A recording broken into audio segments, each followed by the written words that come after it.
my screw ups, my mess ups, because he's already prepared for what I might do. He knows what I'm going to do before I do it, and he already made preparation for me before I get there.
The funnel darkness is light.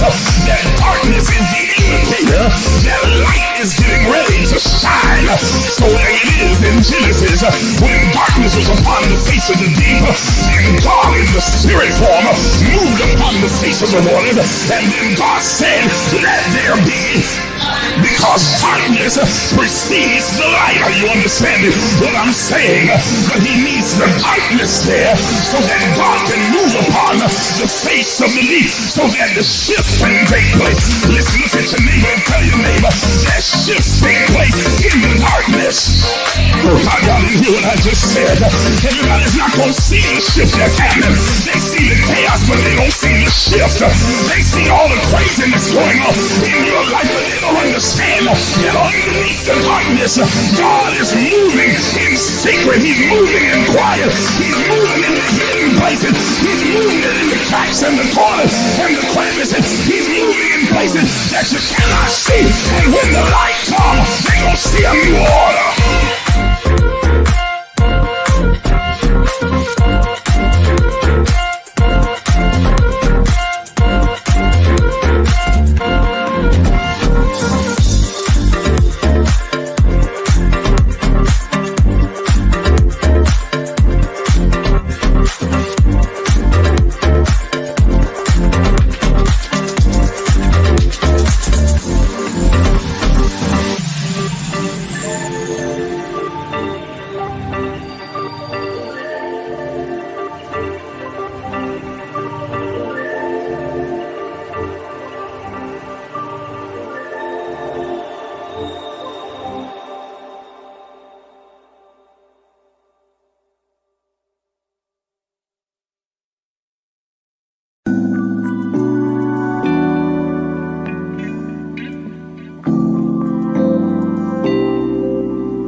But untying. And so the universe then has no choice. First attribute of the secret place. The secret place is a place of revelation. It makes you free because it awakens you and makes you consciously aware that everything that you thought was holding you is an illusion.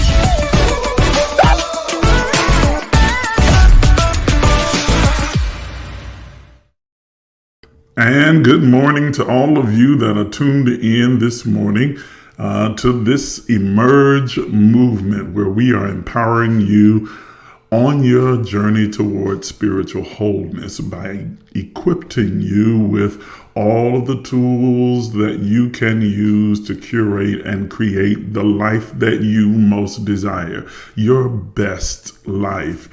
We've been having a really robust conversation of late, centered around critical thinking, and we're going to bring that conversation to a conclusion today.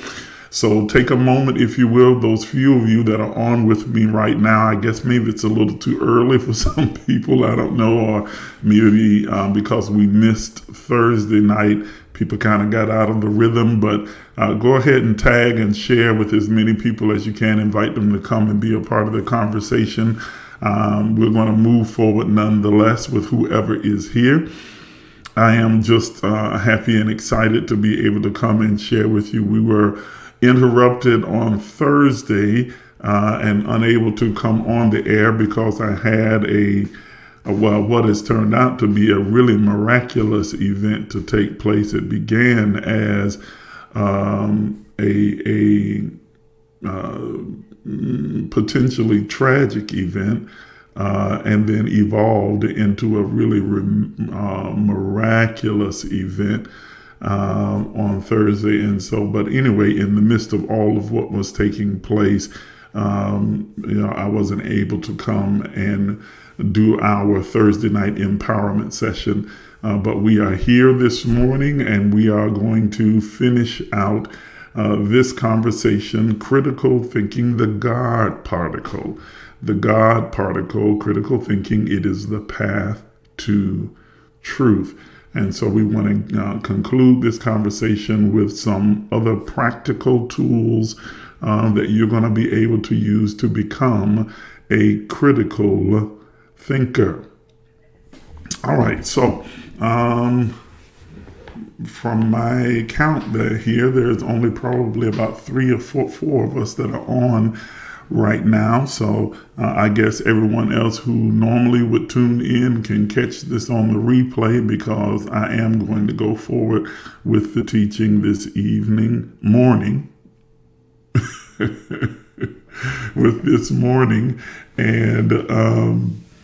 and like I said, others can catch it on the replay. So we've been talking about critical thinking and how important it is for us to be critical thinkers. That is how really you are able to accelerate your growth, your development, your evolutionary journey, and to be more expansive in your perspective and perceptions of things. And therefore, you're able to come to and arrive at conclusions that best serve you, that support your highest good, that support your vision, your goal, and the version of you that you've created within your own conscious mind. And this is an important and imperative tool. It's one of those tools that, unfortunately, those who have a vested interest in manipulating or controlling you, or taking advantage of you, playing on your emotions, will dismiss. This is a particular teaching and a tool they will dismiss, while at the same time trying to appear as though they embrace it. Oh yeah, of course we want you to think. We want you to critically think. But just, be careful, because you don't want demons to enter and devils to enter and start influencing your thoughts, and you might think the wrong thing. It's good to think. You just got to think the right things. You got to think what's right, what's good, what's righteous and holy. And what they mean is you need to think within the parameters of the particular ideology that they're trying to impose upon you. And that if you think outside of those parameters, then you are subject to negative, demonic, or evil influences. And that is what they consider to be right. that when you think inside the parameters or inside of the imaginary box that has been created by that particular ideology, whether it is a religious ideology, a cultural ideology, a social ideology, whatever it happens to be, that when you think outside of those parameters, then you run the risk of being negatively influenced by external influences, ideas that will harm you. I'm here to tell you, ladies and gentlemen, again, to borrow a phrase from the great Lola Wright, is I want you to recognize that the box that you have been living in is an imaginary, illusionary box. I want you to set that box on fire and watch it burn. Watch it disintegrate and come to nothing. And you finally recognize and embrace the reality that there is no box. There never has been. There are no boundaries, that you are an infinite, limitless, boundless spirit, divine spirit being that is not limited to anything other than what you choose to limit yourself to. Or to put it in the biblical phrasing, all things are lawful to you, while everything may not be expedient for you. Everything is lawful to you. There is no prohibition on what you can experience, what you can do, what you can have in your life, but not everything supports the highest version of yourself. Everything is not expedient. So there's no limitations, there are no boundaries, there's no constraining a box or prison that you have to remain in. There are no parameters that you have to adhere to. But you do need to be thoughtful, critically thinking about what you choose to allow, to experience, to invite into your life, to make sure that they support your highest vision and version of your life, that they align harmoniously with your desire to live abundantly. And that's what critical thinking actually does.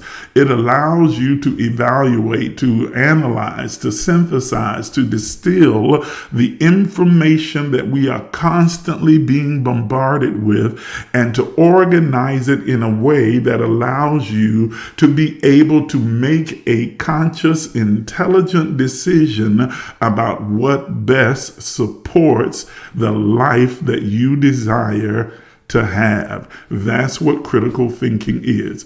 All right, so I'm not going to go back and review everything that we've covered so far because that takes up way too much time.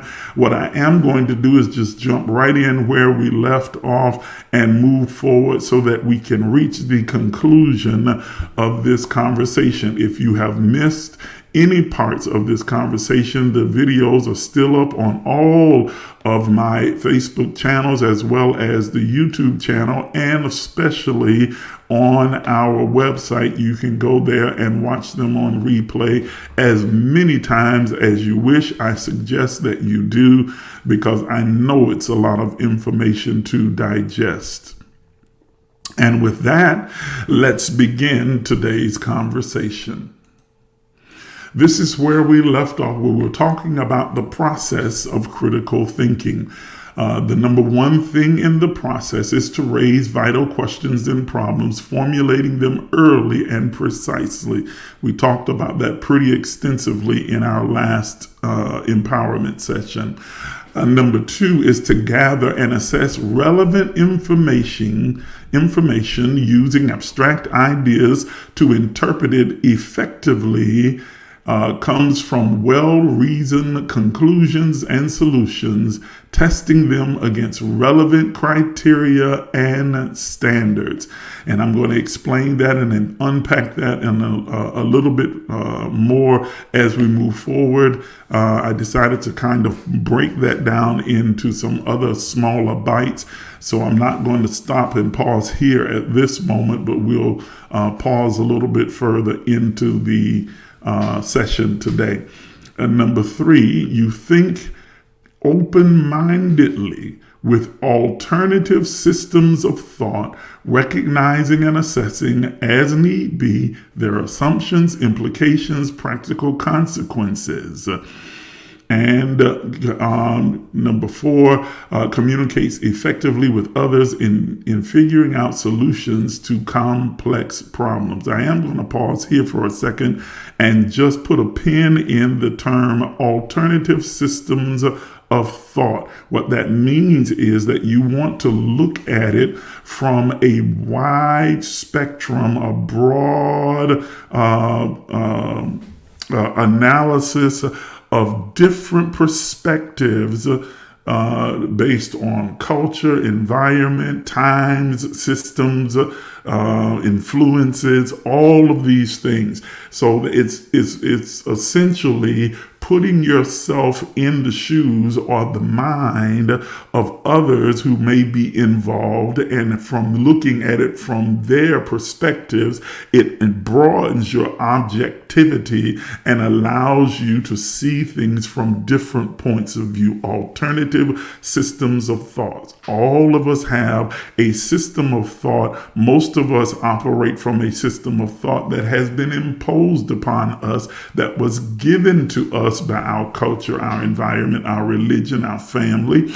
But what we are striving to do through this exercise in critical thinking is broaden our perspectives by taking the time to open-mindedly consider alternative systems of thought, so that we are able to recognize and assess, and as need be, what is their assumptions, their implications, their practical consequences, as well as communicate effectively with others. And we're going to talk about that a little bit more as we move forward. So in synopsis, engaging in critical thinking involves the application of the following framework: definition of an issue or problem, problems, theses, or hypothesis, a validation of assumptions and conditions, data analysis, and finally conclusions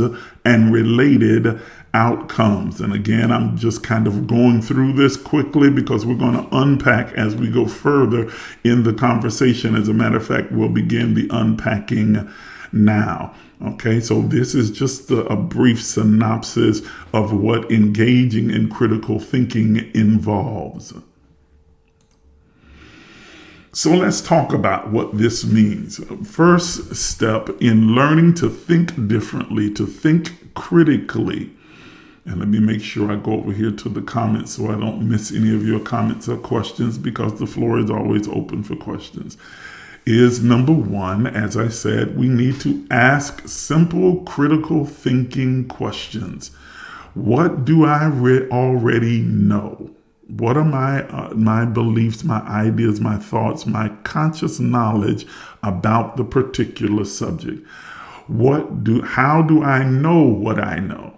How do I know it? Where did this information come from? Did it come from me, or was it some external resource? How did I arrive to these conclusions?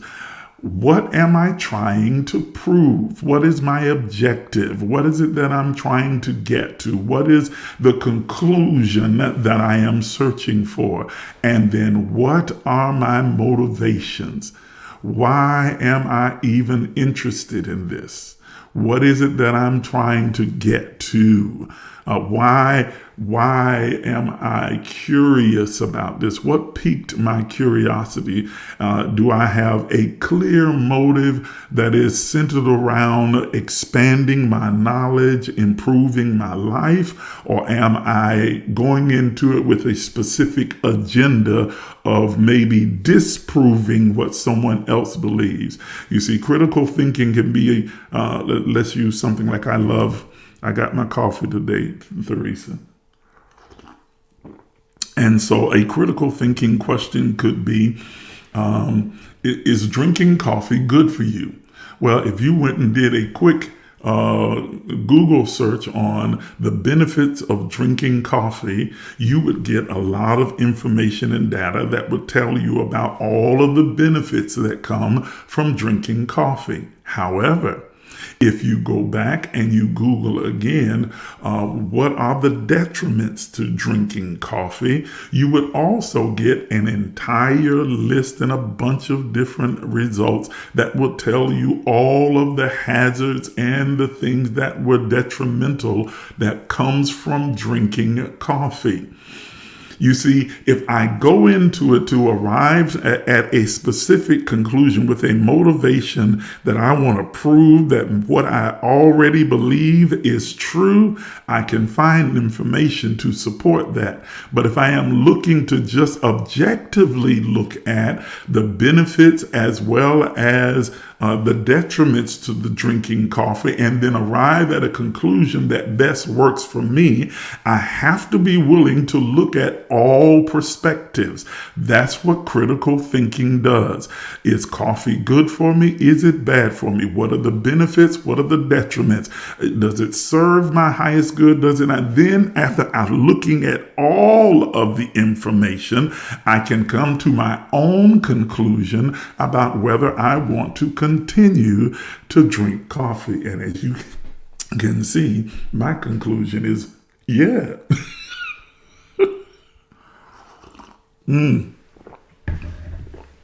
But that is a really simplified example of what critical thinking is. So that's the first step. Ask simple critical questions. What is the question?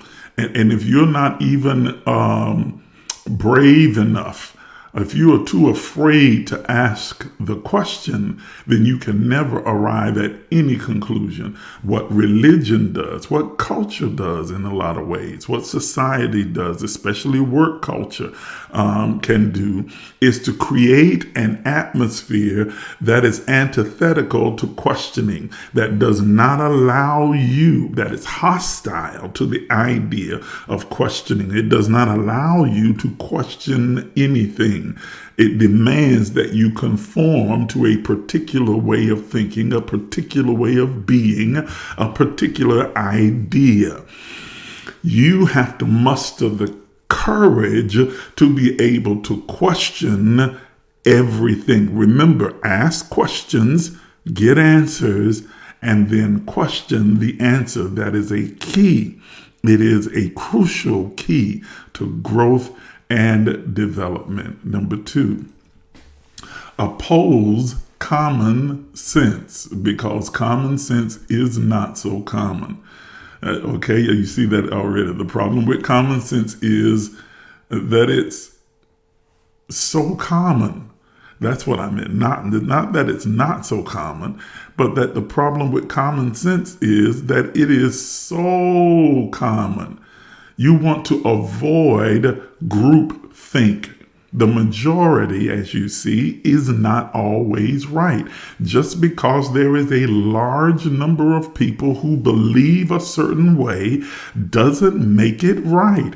Yes, there are billions of people who ascribe to Islam. Doesn't make it right. There are millions of people, closing in on billions, that ascribe to Christianity. Doesn't make it right. There are millions of people who ascribe to capitalism. it doesn't make it right. There are millions of people who ascribe to a particular ideology or belief or way of being or existing in this world. Just because the majority believes it does not always make it right. So oppose what is common. Oppose common sense, that which is accepted by the majority. And in order for you to be able to look at it from a purely objective perspective, you have to divorce yourself from the commonality around that particular idea and open yourself to the possibility of something else being true. If the thought exists, so does the possibility. Let me say that again. I want you to really get that one. If the thought exists, if you can think it, then the possibility exists. The mere fact that you were able to formulate the thought, the question could arise, then it equates that the possibility of it exists. Even if it only exists in your mind at the moment, the possibility is there. And because you are a divine being, omnipotent being, then the fact that you think it creates the possibility. So, oppose common sense. Number 3, be aware of your own biases. Be aware of your own biases. The most common types of cognitive bias you need to avoid are, number 1, confirmation bias. We always subconsciously assume that we are right. And I've said many times, most people don't want truth. They want proof that what they already believe is true. I want you to sit with that for a moment. Think about that. Most people really don't want truth. They don't have any desire for truth. They want confirmation that what they believe is already true. When you start to present evidence that what they already believe is not true, then they have to find a way to either dismiss the information or demonize the person that's providing the information. You understand what I'm saying? Confirmation bias, action bias. We act too quickly before thinking something through. You heard it, it sounded good, it felt good, it resonated, and so you just like, let's go, without taking the time to critically think. Just so you know that even Jesus is purported to have said that no one takes on a particular task without first sitting down and counting up the cost. It is involving themselves in the critical thinking process to decide, is this something I should embrace or I should act upon? So don't be so quick to act. Take the time to think it through. Think it through. Confirmation bias, action bias, association bias. Why did the rain dance always work? Because they always danced until the rain came. You get it? I hope you get that. I hope you get it. Why does the rain dance always work? Because they kept dancing until the rain came. And then when the rain came, saying, see, it worked because it's raining.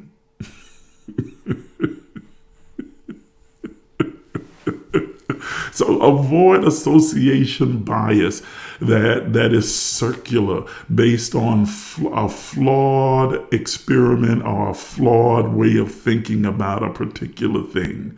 So, you pray for someone who has a headache and they still have the headache, but eventually the headache goes away. which inevitably it was going to do. And then you must decide, see the power of prayer. I prayed and I prayed and I prayed and I just kept on praying until that headache went away.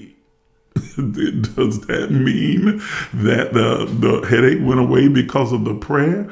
Or is it that you prayed until the headache left? You understand? Association bias. This is one that religion uses quite a bit. That you keep doing this until this happens, and then when it happens, you're able to say, well, this is the consequence of my doing this. Or did you do this until this eventually happened because it was inevitable anyway? I know that one's a little bit hard. It's a little bit hard to swallow right there.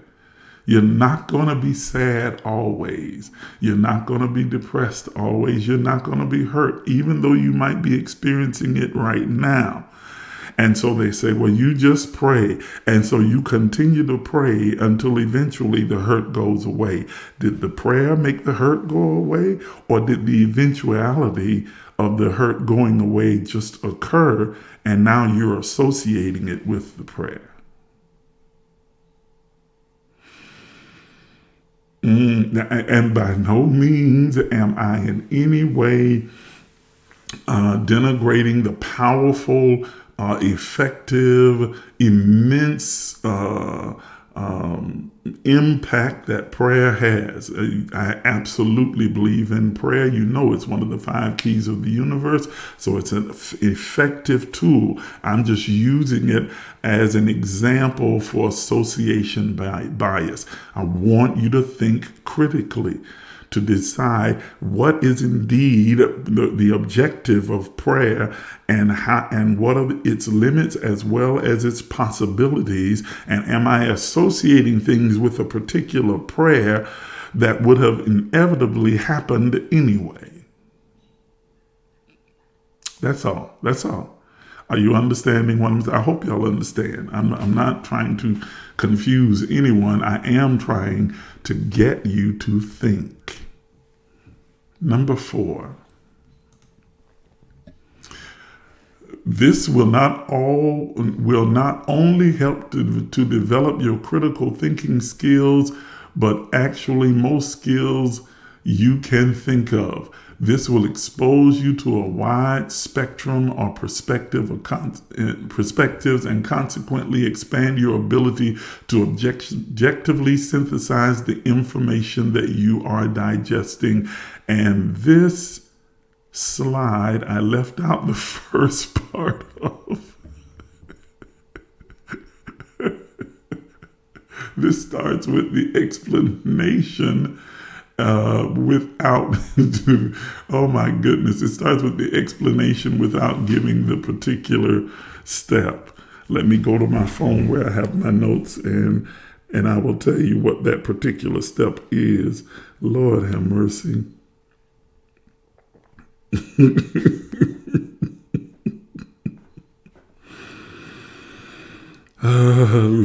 Going on live, you can make some mistakes right here on camera. So,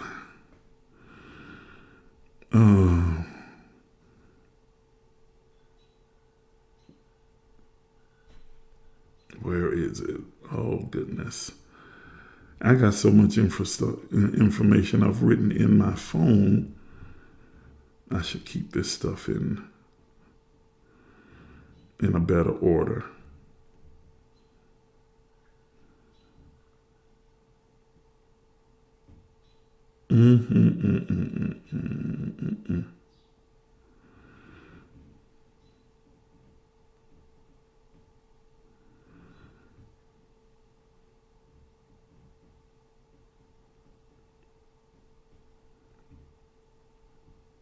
I can't find it.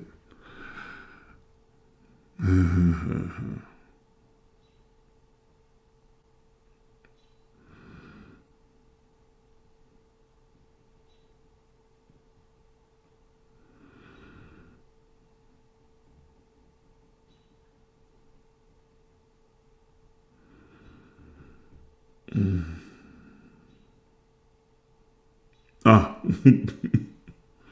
okay. It was to, this, what should have been written at the top of this one is to read a lot. I should have been able to know that from what I wrote underneath. To read a lot.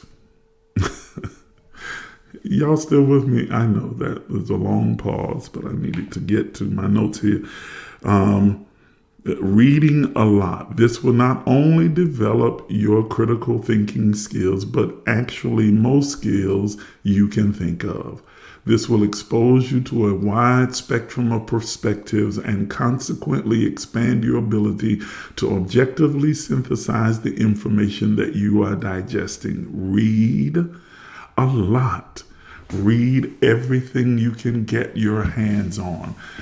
You know, one of the things that they've said about us, our particular culture or people, Black people, is that if you want to hide anything from us, put it in a book, because they say Black people don't like to read. I don't ascribe to that particular ideology, but I do understand that there are quite a number of people, all people, that really don't like reading. I happen to love reading. I've always been an avid reader for as long as I can remember. But even if you're not an avid reader, please understand that that is a muscle skill that you need to develop. Read a lot. The more I get picked on all the time by my family members because I always watch the news. I'm always watching the news, or I'm always reading a book, and I have all of this different information at my disposal. My Kindle has so many different titles in it. My Kindle, my audiobooks, all of it. I have so many different titles because then I have a stack of books all around me here at my house as well, because I have always been an avid reader. Reading allows me to be able to look at things from so many different perspectives, to look at a different person's ideas or thoughts about a particular subject that I'm interested in, to be able to see it through their eyes, and not purely from my limited experience in my little corner of the world, or from my little area of exposure in the little area that I've grown up in and experienced in my life. Even though I've traveled quite extensively throughout my life, been to 9 different countries and all around the state, all of the different states of the United States, with the exception of 2 of them, and experienced the culture and the people of so many people, I still recognize that that is a drop in the bucket compared to the 7 billion or more people that exist on the planet. And so each of them having their own unique experience and perspective. And then that 7 billion multiplied by the trillions of people that have existed on this plane of consciousness from its beginning up until now. And so looking at as many perspectives as I possibly can through the vehicle of reading allows me to open my perspective, because I'm exposed to a wide spectrum of perspectives and perceptions and experiences, and therefore it consequently expands how I view things as well. How would I view this if I lived in the 18th century or I lived in the 7th century? How would I view this if I were white, or if I were Asian, or if I were gay, or if I were bisexual or trans? How would I view this if I were Islamic or Christian or a Buddhist? How would I view this? You understand what I'm saying? Looking at all of these different perspectives, and you can access some of those perspectives by reading. The more you read, the more you are exposed, and the more effective your critical thinking tools become in your life. I love to read as well, Theresa. I love it. I absolutely, she said, I love to read, love information and knowledge. Me too. I absolutely love to read. It's like, it's more than a hobby to me. I can't even think of the right word for it, but it's like a part of my being. I'm always reading and always interested in knowing. I'm a person who loves documentaries. I love documentaries. I watch them all the time. I'm always watching, like I said, the news. And I understand that you have to digest it in bits and pieces, and I have to be able to critically think about it because each one of the news channels offer their own perspective on a particular thing. And you agree, I get to choose to agree or disagree, but at least I get the information that I can analyze. So I'm looking at all of it that is presented. Now, some of it, of course, I just avoid altogether. Like, I don't bother with trash stuff like Newsmax and some of the others like Alex Jones and other stupid people who are purely stupid. Okay. That's one of the benefits also of social media. If you connect with people from a broad swath of experiences and perspectives, and you're not insecure and touchy-feely, and you don't take things personally, one of the 4 agreements, then you're able to listen to other people's perspectives from around the world, even though they may not necessarily align with yours. So it gives you that exposure. So read everything that you can, even social media posts. Read. Okay? All right, let's go on now. So, critical thinking in steps. And I'm trying to get through this as precisely and efficiently as I possibly can. 7 steps here. This is 1 through 4. Then we're going to do the other 3. Okay? 1, identify the problem or the question. Be as precise as possible. Narrow the issue. The easier it is to find solutions, and the narrower, rather, the issue, the easier it is to find solutions and answers. So, don't just hop into some broad, perspective. Is Christianity right? Well, what about Christianity? Narrow it down to as precise and as pointed a particular question or point of view as you possibly can, so that you can easily begin the research, the answers, and start looking for solutions. Does faith work? Okay, now that is a sub-context of Christianity, but you'll find that it has universal appeal because every religious expression or ideology has its own definition and idea about faith. That word is universally used throughout religious organizations and perspectives and ideologies, as well as among atheists and agnostics and others as well alike. So that creates a very narrow band. Does faith work? What is faith? And how do you apply it? How do you employ this particular tool? That's a good place to start, and then begin to explore and analyze all the information across perspectives. That comes to number 2. Gather your data, opinions, and arguments. Try to find several sources that present different ideas and points of view. One of the key signs to maturity and growth as a spiritual person is the ability to hold opposing views and thoughts within your mind without it causing any frustration, anxiety within you, or you're having to gravitate toward one or the other, but to look at them all objectively, to look at all of the information and synthesize them, distill the commonalities that are in them, and arrive at your own conclusion. Gather the data, and that brings up number 3. Analyze and evaluate the data. Are the sources, number 1, reliable? Or is that just what Prophet Hoodoo Badoo said?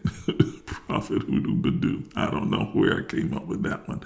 But anyway, is the source rather reliable? You don't want to even consider unreliable sources.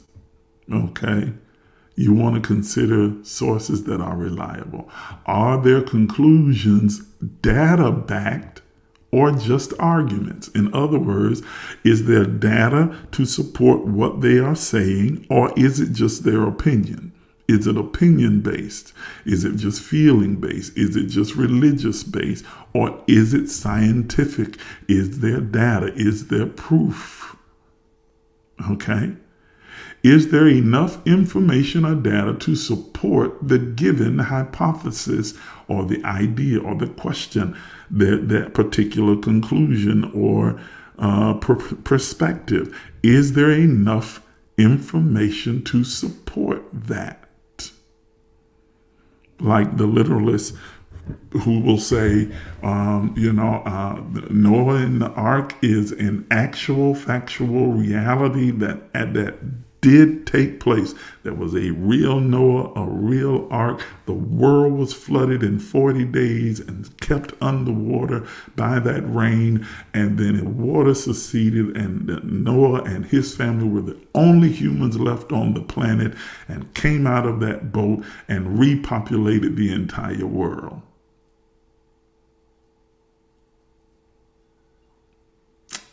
Yeah, when you start saying it like that, it doesn't even make sense, does it?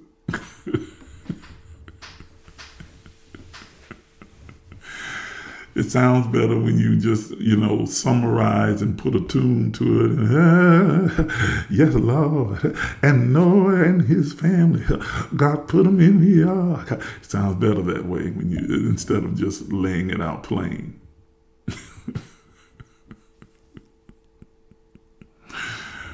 Okay. Number 4. See, this is why I can't keep preacher friends. They just be like, dude, come on, man. You messing us up. Number 4, identify assumptions. Are you sure the sources you found are unbiased? Are you sure you weren't biased in your own search for answers? Identify the assumptions. You know that if you are reading books that are written by most Christian authors, at least that's how they title themselves, then you know that their biases are going to be toward the fundamental Christian ideology.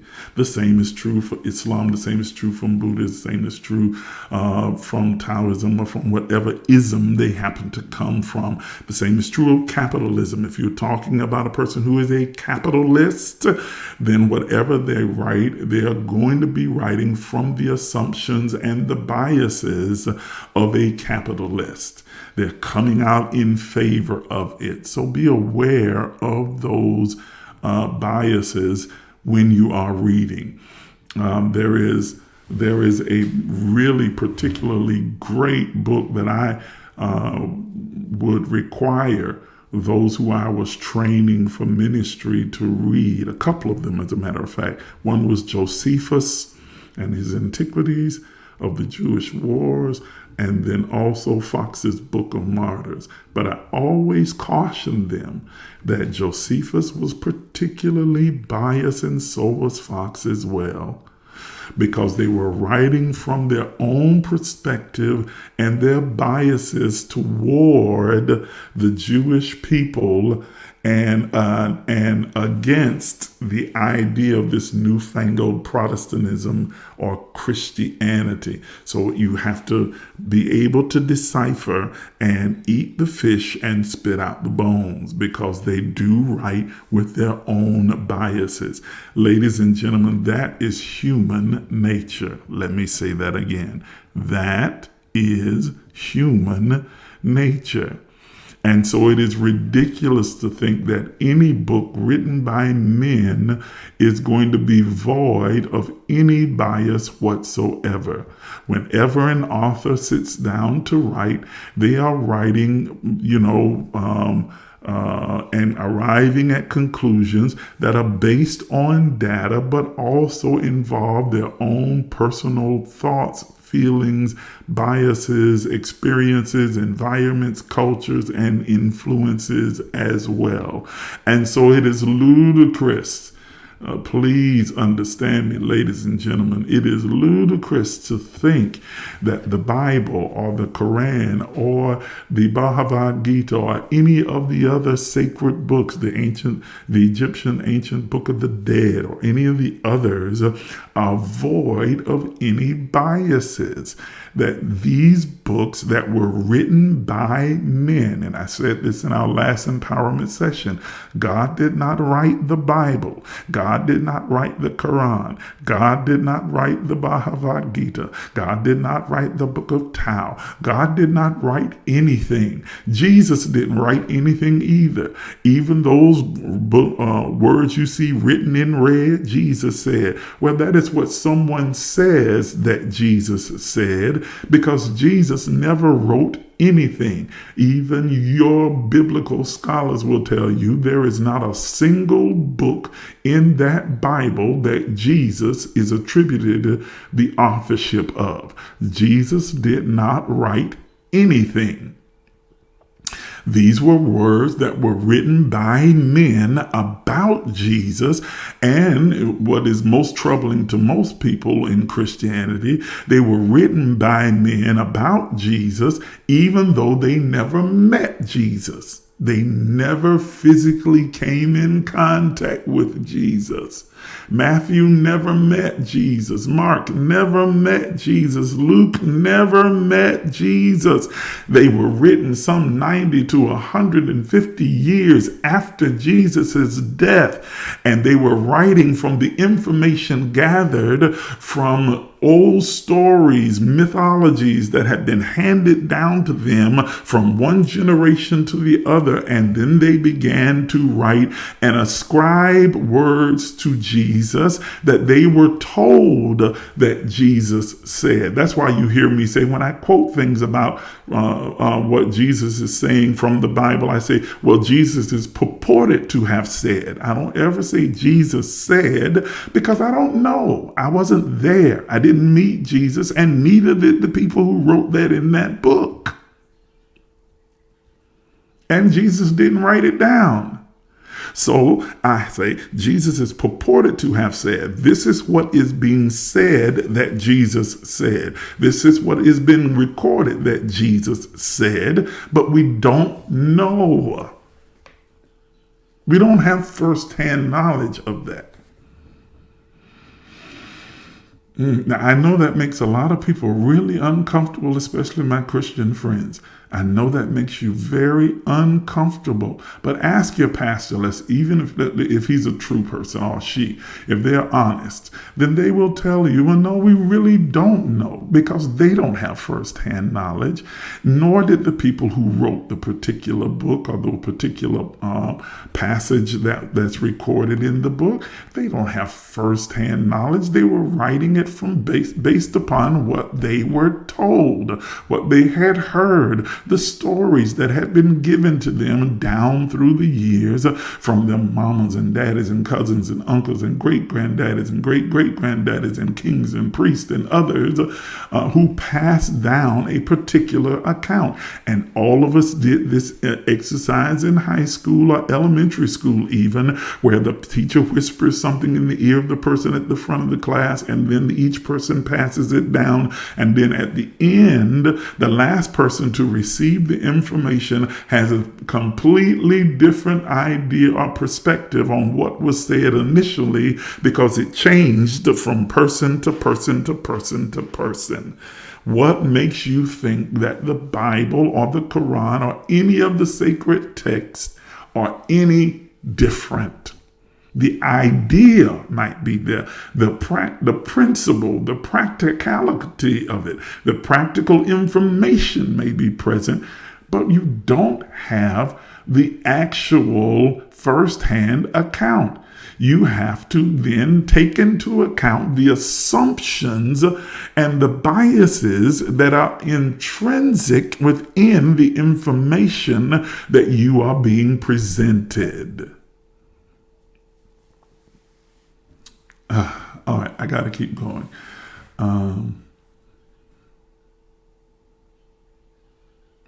Okay, got to keep going. We got 4 more. We're done. It's almost been an hour.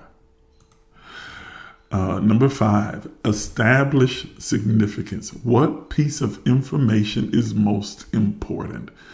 Is the simple size significant? Are all the opinions and arguments even relevant to the problem that you're trying to solve? This is what I mean by synthesizing information.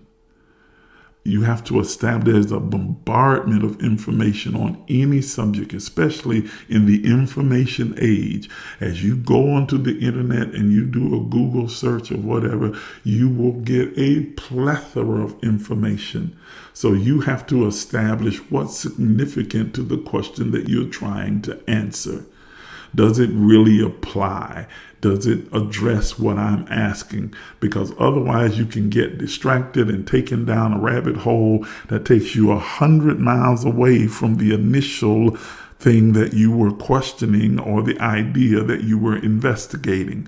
So you have to be able to cut out the noise and stay focused singularly on the answer to the question or the hypothesis that you've created. Okay?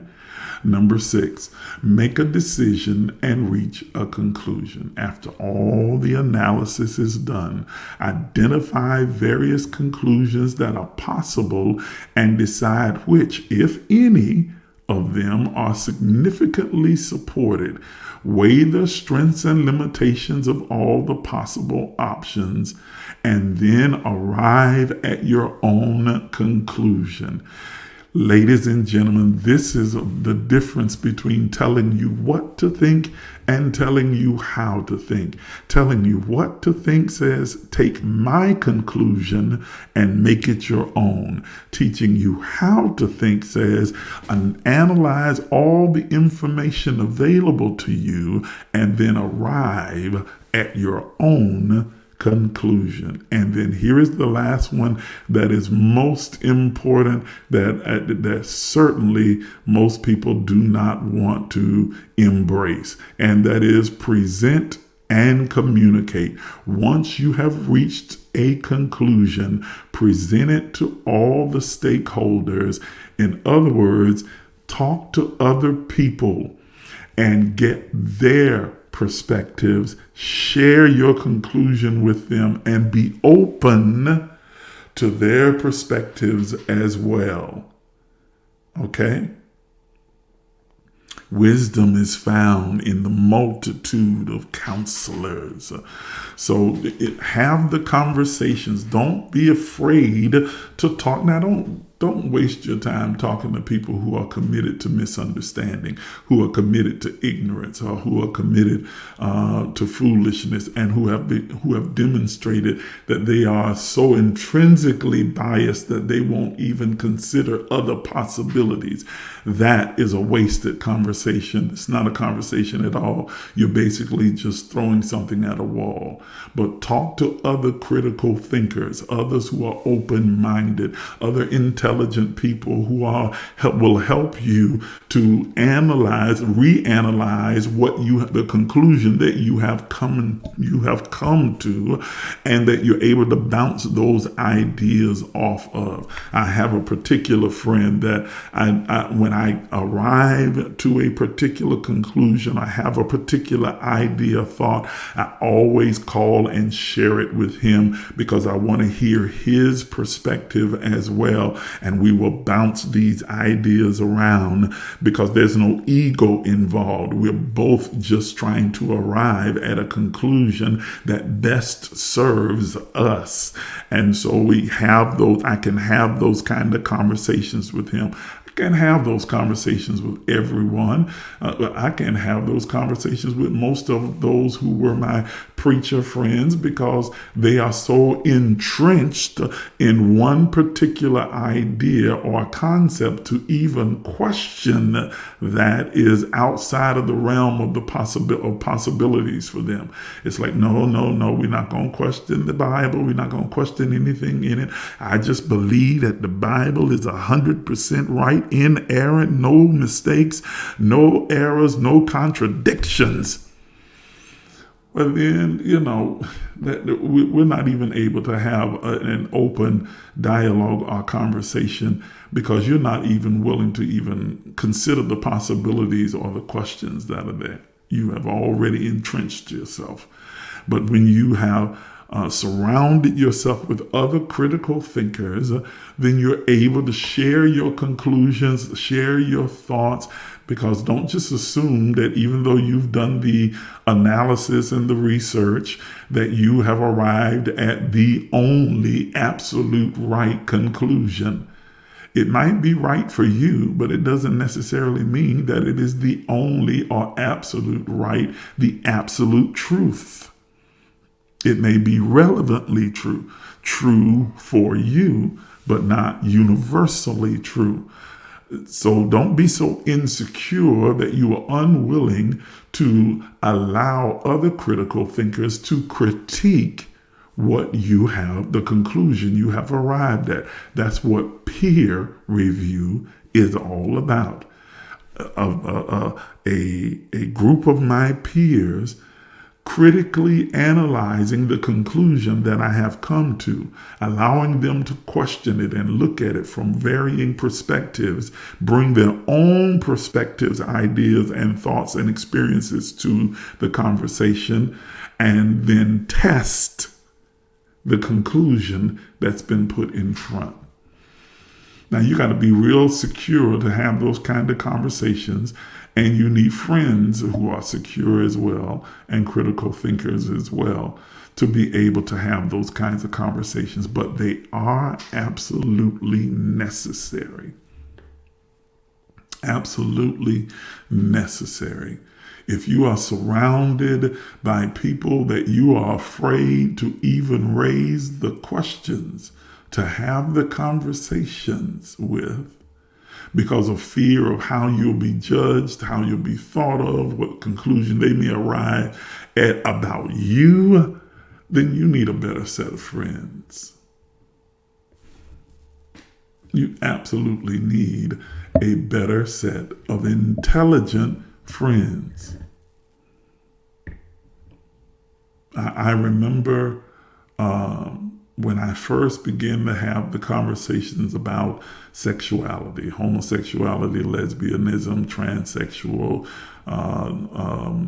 people, bisexual, and sexuality in general, there was a very limited number of people within my circle that I could even have the conversation with, because they were not open to the possibility that what we had been taught through the church could be wrong.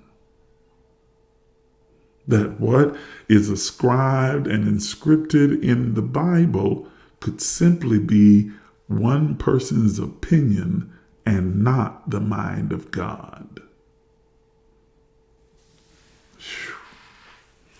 See, again, the Bible is not the Word of God.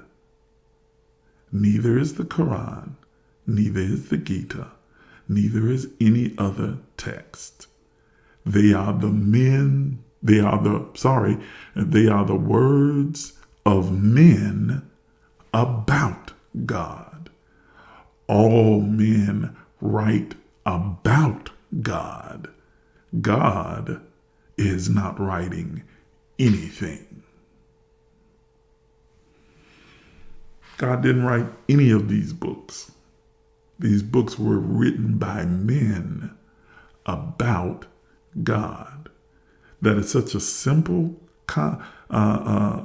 idea or concept, yet so difficult for so many people to wrap their mind around, because they feel like somehow they have offended God, that it is sacrilege, that it is somehow demonic or evil to even ever admit that God did not write a book. And that keeps their mind closed and does not leave room for critical thought. They have willingly given themselves to groupthink. Oh no, I'm not a group thinker. I think outside the box. Do you? Do you really? No, just say that you're in a bigger box, but you're still inside the box. You might think in a bigger box, a wider box, a box that has more depth or breadth or width, but it's still a box because you are tied and tethered to a particular ideology that in your mind is immovable.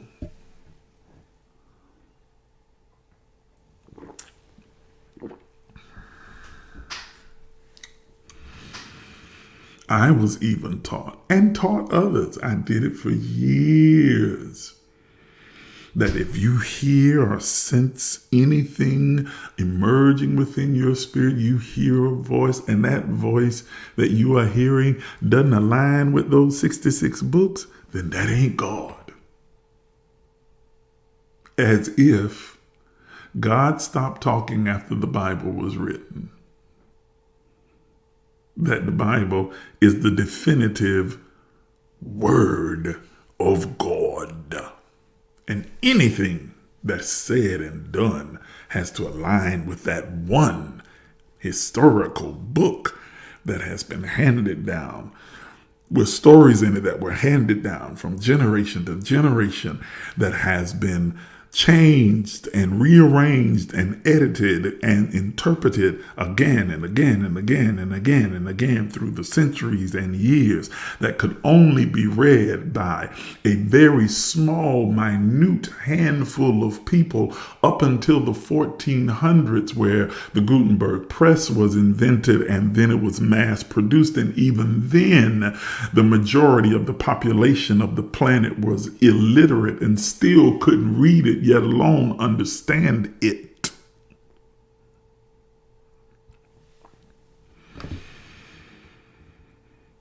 You see how narrow that perspective is? And that God is somehow limited to a religion that has only existed for a few centuries, while the all of everything has always been.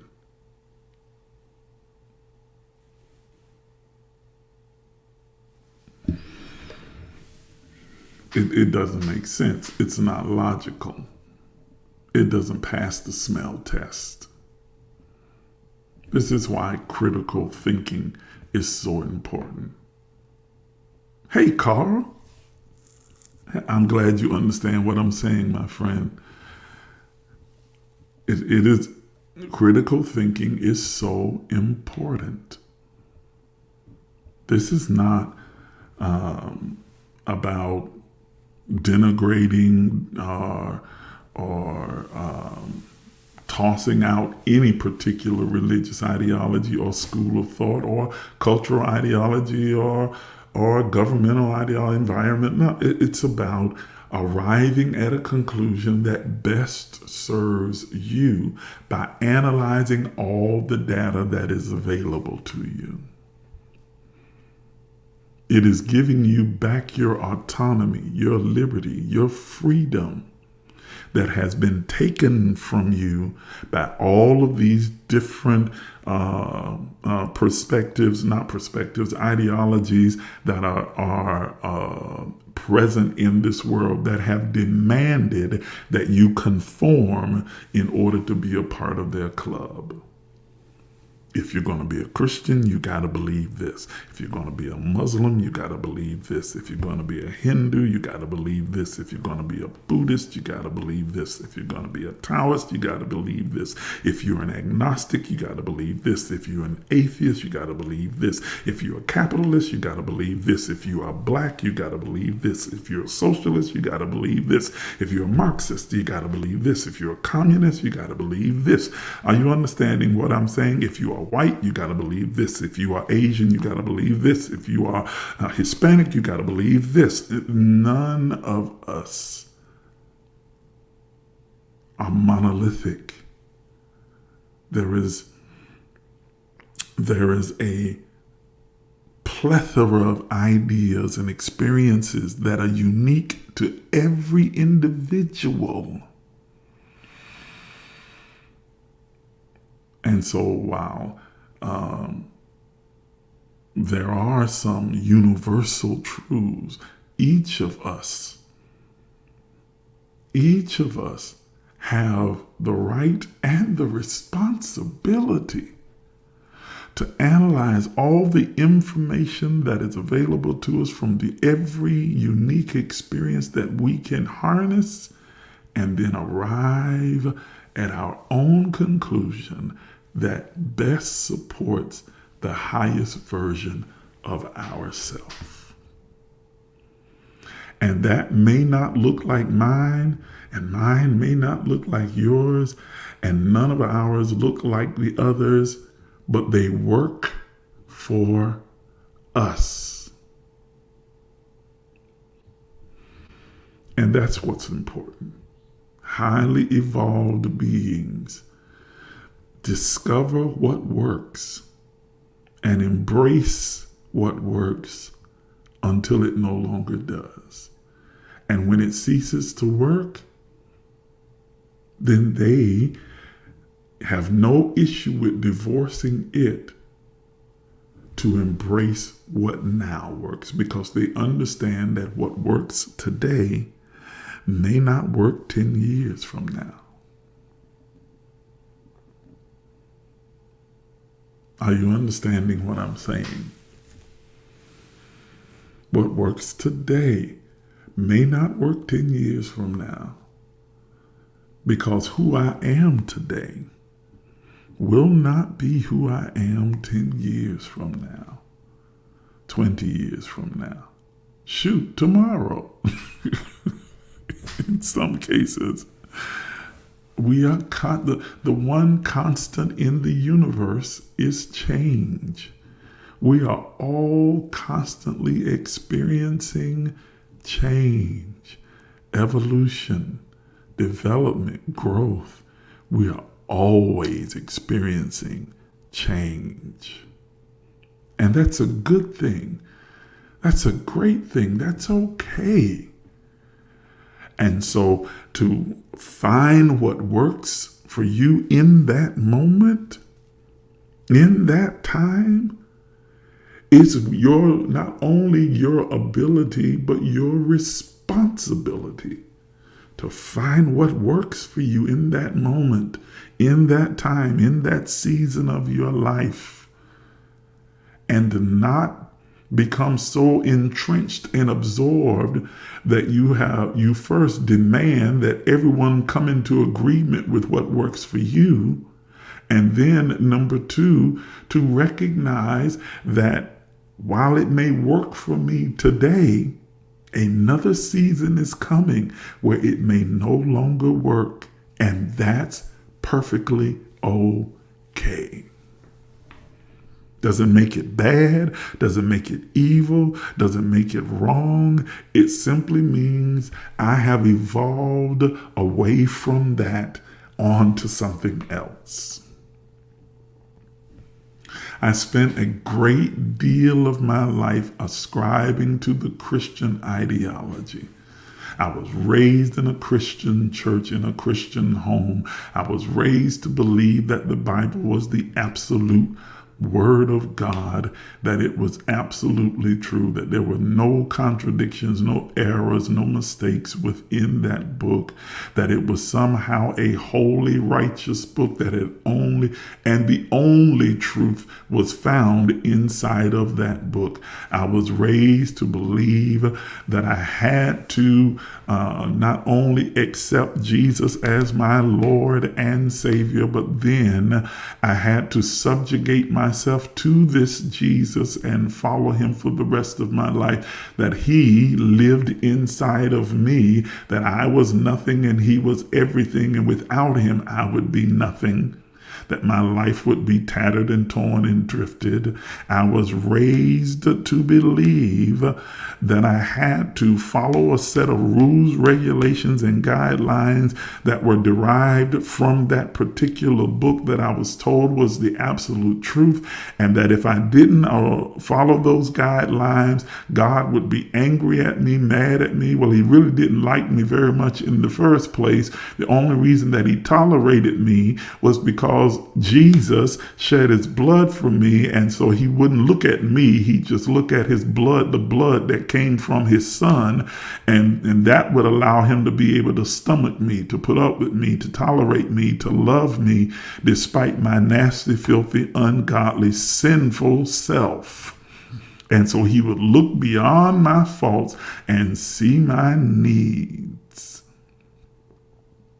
I was raised to believe that everything about me was wrong and I needed to be born again, so that everything about me wouldn't be right. It would just be covered by the blood and be acceptable to God.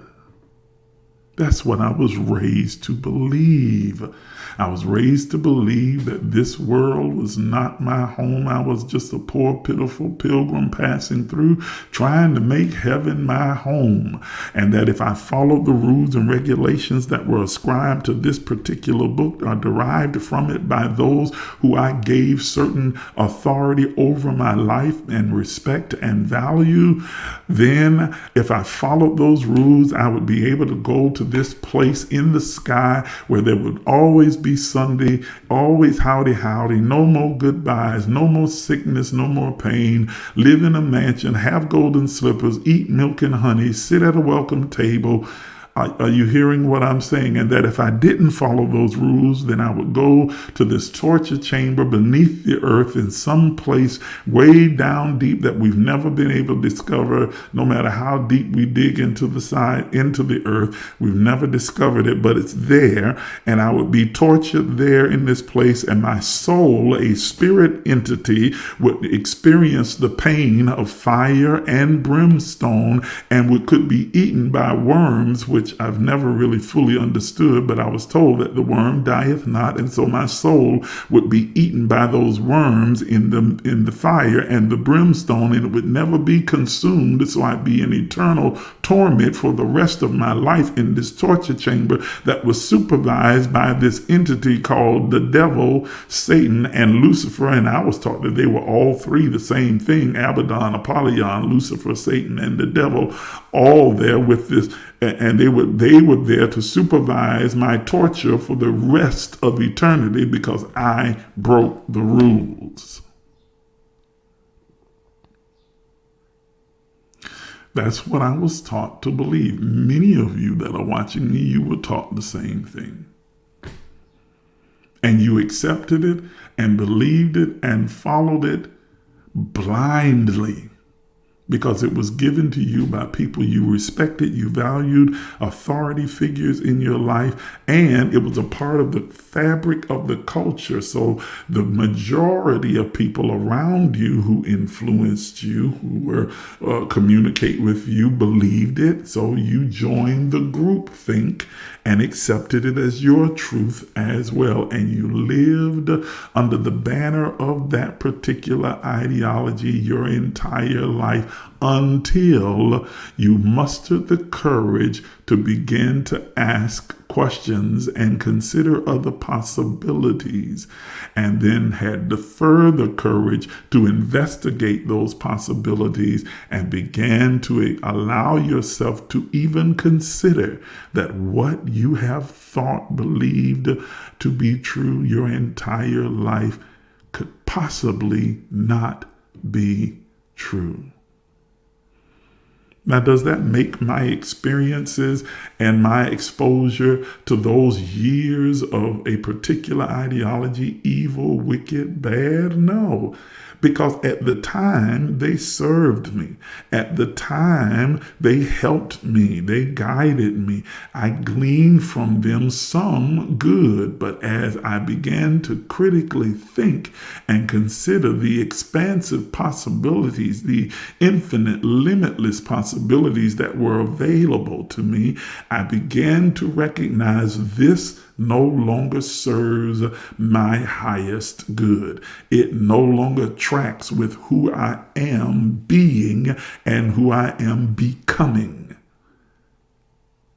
So does that make it evil? No, it just doesn't serve me anymore. Does it make people who still adapt that idea, hold to it, cling to it, bad or evil, stupid, dumb, ignorant? No, it simply means that that's what serves them. And that's okay.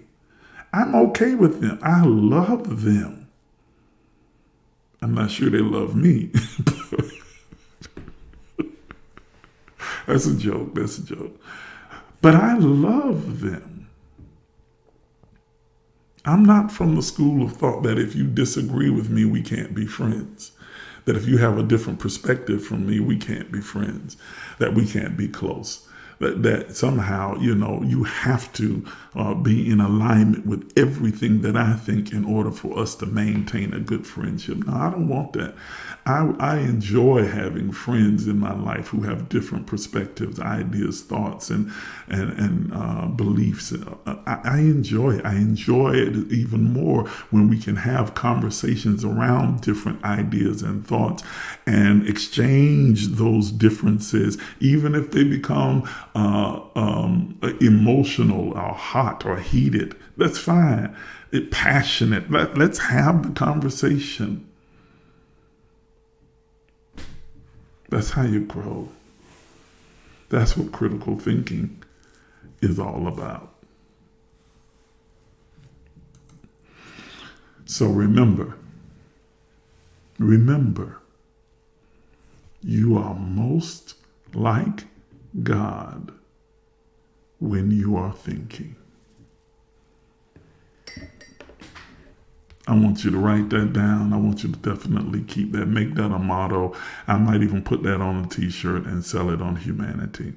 You are most like God when you are thinking.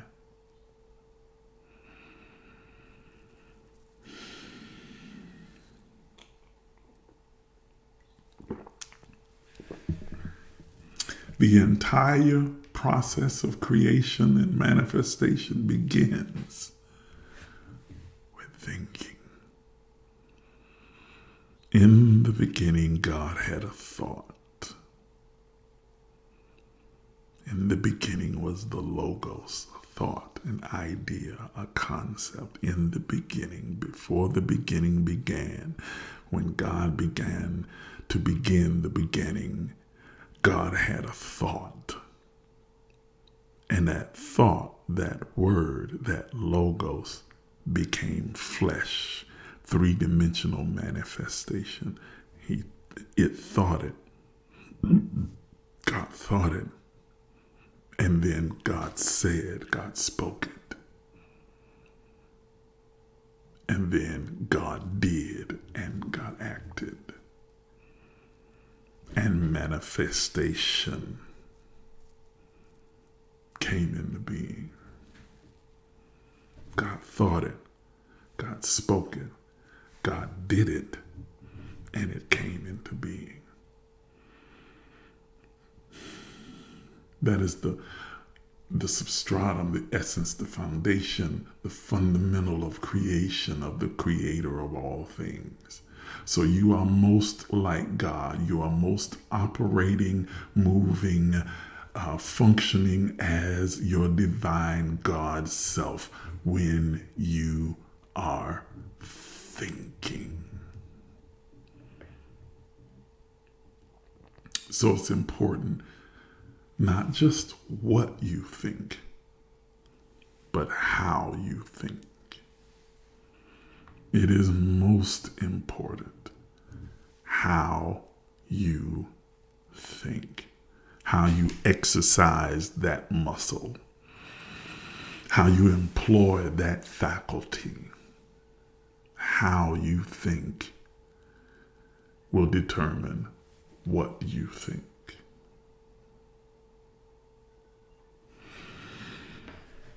All right. Boy, this was a really good conversation. All 4 parts of this it was phenomenal. I've enjoyed having it with you. I hope you've enjoyed participating in it. All the videos are up. You can go back and watch them all on the replay. Before I close, are there any questions on any of what we discussed today or about anything? Put it in the comments. I'm going to talk while I wait to see if any comments pop up. But if you have any questions or concerns or thoughts, please put it in the comments right now. And while I'm waiting for that, I want to remind you that we have launched the HumanA-Tees website. Ooh, I'm so excited about that. This website is innovative. It is cutting edge. The turnaround time is between 7 to 10 days, and we've had a few people to order already and have gotten their products already. And I think Delana already posted a picture of herself wearing one of the HumanA-Tees shirts. I'm wearing one of them today. I am, there we go, passionate, purposeful, and powerful. That's not a very good picture of doing that, but you get the idea. There are so many there are over 30 different designs and styles that are there that you can browse through and you can order from. These make great gifts. It is also a lot of hoodies and sweatshirts there because I know the weather is starting to change, especially for those of us on the East Coast. Now, those of you on the West Coast, you guys still got it good. Yes, glory. All of you in California, Arizona, and places like that, yes, Lord, nice and warm. But it's starting to get cold over here. So there are hoodies and sweatshirts that are there as well, and along with the t-shirts. So you can go there and you can order whatever it is that you like. And I'm just talking right now to give time for those who would like to ask questions to put them in the comments. So here is the website, HumanA-Tees Designs and Apparel, at HumanA-Tees.com. Go over and visit today. I think it's also written in the description of this particular live so that you can click on the link and go there and look at all of the products that we have available there.